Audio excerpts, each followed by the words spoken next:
is Jay and Lori Pyatt from The Couple Cure with this week's question. Betrayed wife, D-Day was 12 years ago. Still in my marriage, but starting to lose hope. Husband is not in recovery, sober for 5 months now, but I can't bring up my pain or the things I need him to do to show me he's actually in recovery because he goes to shame, depression, and suicidal thoughts. So I feel like I have no voice. How do I go about this? He's not willing to learn from books and things like that. Well, I feel like we're dealing with two separate things. I feel like we're dealing with possibly a serious depressive disorder on his end. Possibly, I'm going to actually cut this into three parts, possibly some emotional extortion, we'll call it. Like, don't bring up the stuff I really don't want to talk about, or I'm going to go commit suicide. If it's used as a way to shut you up and he has absolutely no inclination to do that, you, wife, might know which is it. Does he go to deep shame? Or do you feel like he's using it as a way to just shut you up? So that's one piece of it. If it's a severe depression, I would say have him look at that first.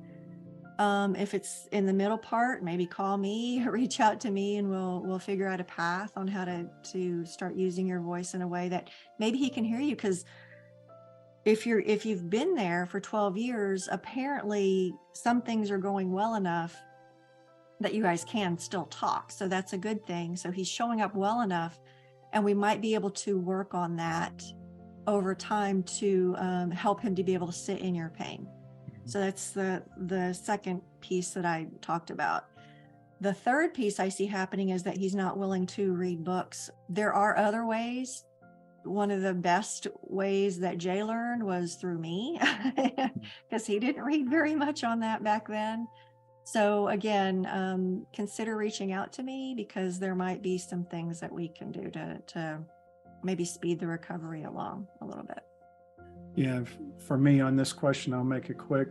Number one, it's a red flag that he's not willing to read books and that kind of thing.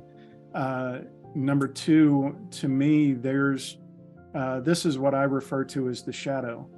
There is something that he is seeing about himself that he is so repulsed or afraid of that he doesn't want anyone else in the rest of the world to know about it. And that is, this thinking that I'll never be accepted as long as that exists. Mm-hmm. It's always going to exist, and until it comes out into the open, he's not going to have peace, and you're not going to have peace. And that's the value of working with other men, is they're able to own their shadow until you can, get comfortable with your shadow.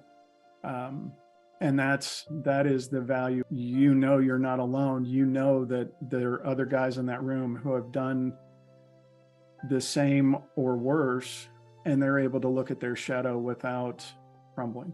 And something, if the husband is listening to this, understand, if she thought the bad parts of you were so horrible, she'd probably be gone. Mm-hmm. She wouldn't even be on this, asking this question.